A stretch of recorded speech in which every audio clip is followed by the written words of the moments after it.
Hello. Examples, some more examples from chapter 4. We'll do one from 4.3. Again, I'm trying to sort of pick some slightly different functions to what we did in class, or sort of just the standard polynomials. You know, polynomials are always good. They factor nice. You get more points, but they're not the only thing that exists. So we should make sure we're sort of seeing a few different examples. By the time we get to 4.3, we're using our first and second derivative tests, all of which tell us slightly different things about functions. We'll do just some increasing and decreasing first, and then we'll use that information to determine if we have any relative maximums or minimums. So this is going to be our first derivative test, right? So using the first derivative, that will tell us information about where the function is increasing and decreasing based on where the first derivative itself is positive or negative. We should sort of note right off the top here, there's a natural log of x in our function. So this is going to be, do all that stuff, increasing, decreasing, relative max and min. For f of x is negative 2x squared plus 36 times the natural log of x. So we should just sort of note the domain for f of x is going to be exclusively the positive numbers, right? Because natural log of x is not defined at 0 and is not defined for any negative numbers. So anything we get, we have to sort of start, quote unquote, start at 0. 0 won't really work as a test point for us, but 0 is sort of the starting point, and any positive number will do beyond that. Okay, so that said, first and foremost, what do we need to do? Well, we said we're going to do a first derivative test. So, your sort of first best bet for what to do in almost any calculus situation is like, I don't know, try to take a derivative, see what happens. So let's try to take a derivative. We will both try and succeed. Negative 2x squared, 2 comes down, times 2 is negative, 2 times 2 is 4, x to the 1, plus the constant 36 times the natural log of x. So plus 36 times the derivative of natural log of x, which is just going to be a nice 1 over x. This, you may or may not have watched the previous video from 4.1. This is going to get us, if I rewrite this, so negative 4x, essentially plus 36 over x. And then the idea here, similar to what happened in the last one, is we need a common denominator we'd like to get for our critical numbers, which we're getting from the first derivative. We need to look and see when, is the numerator of this 0, when is the denominator 0. We need to turn it into one big fraction, essentially, right? So negative 4x is really negative 4x over 1. The common denominator would be single x, so I'm going to multiply by x over x. And so this would be a negative 4x squared plus 36 all over single x. That's the idea. Right, and so then we'll get critical numbers by setting the top equal to 0 and the bottom equal to 0. I'm going to do the bottom first because it's short. The bottom is just x, so that gets us x equals 0 as a critical point. That is like technically just outside the domain of the function, but it will make a pretty natural just like cutoff point as far as doing our first derivative tests. We would kind of need to start at 0 regardless, because that's the sort of edge of the domain.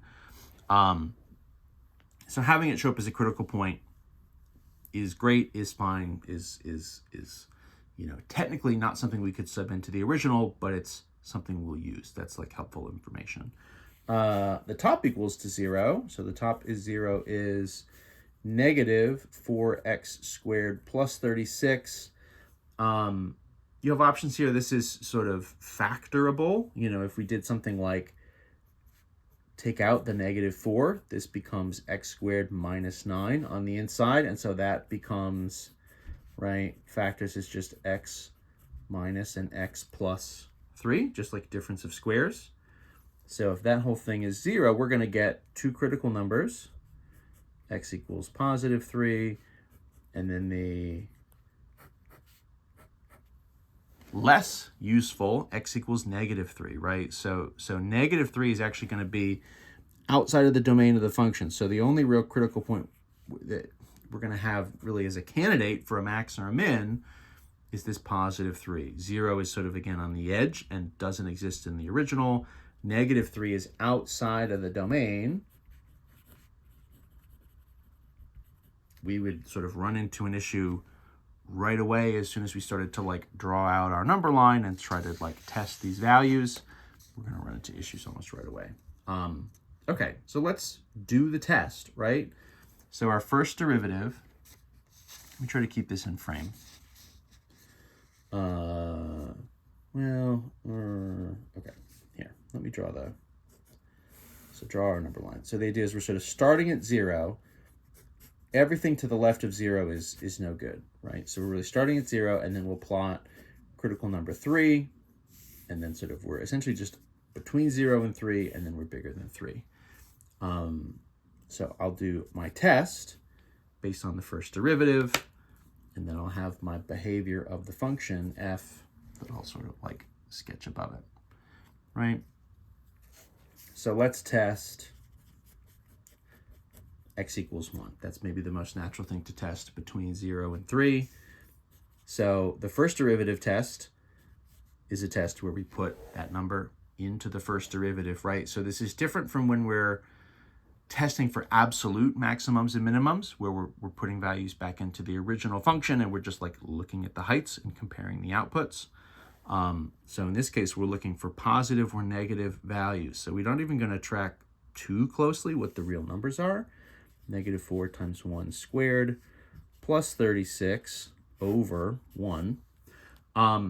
This is not so mysterious. This is negative 4 plus 36 over 1. And the big value here is that's going to be a positive over a positive. So that means this is positive, which means so f prime is positive, and that means the behavior we're seeing in f of x is increasing, right? If the first derivative is positive, that means the rate of change, right? The function is sort of moving in a positive direction. It's changing by going up, right? The y values, the outputs are getting bigger as the x is moved from left to right. All that stuff tells us the function is increasing. We also want a value that's to the right of 3, anything bigger than 3. Let's do a boring value like x equals 4, right? There's no reason to use a giant number. In theory, anything bigger than 3 is going to be either positive or negative. They're going to be consistent. So f prime of 4, right? So negative 4 times 4 squared plus 36 all over positive 4. What we're going to see here, right? 4 squared is 16 times negative 4 is negative 48. So what starts to happen here up top is we've tipped from positives to negatives. The bottom is still positive, but that means the whole thing is negative. A negative in the first derivative means the function is decreasing, and then that will just continue, right, forever. I mean, that will continue all the way out to sort of positive infinity. So this is a function that sort of increases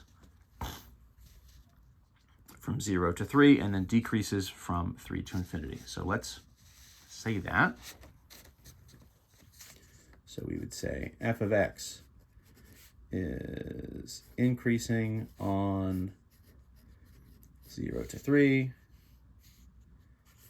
f of x decreasing on 3 to infinity.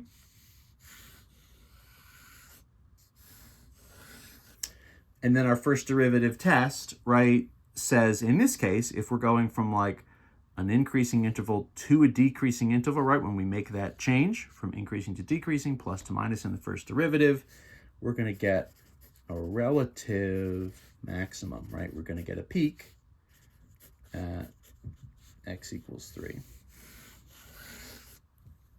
What is the peak is sort of awkward. I'm just going to skip what the actual peak is. I just don't want to have to say, 36 natural log 3 minus 18. I mean, I just said it, right? But like, that's just like not the greatest number in the world. So let's skip it. The important thing is, regardless of what the height is, we know it's going to be a relative maximum. So in its neighborhood, you know, in some interval around that point, it's the highest value that the function achieves. So there we go. First derivative test, increasing, decreasing, relative max, and relative min. Or, well, no min, I guess, right? Just a relative max in this case. We would need a little more, we would need more critical points to get a candidate for a relative min, because we would need this function to sort of be flipping at some point from decreasing back to increasing. And, you know, there's no guarantee that will happen. It doesn't happen in this case. So we get what we get, which is just a relative max. That's all. There we go. Second derivative test will be in the next video.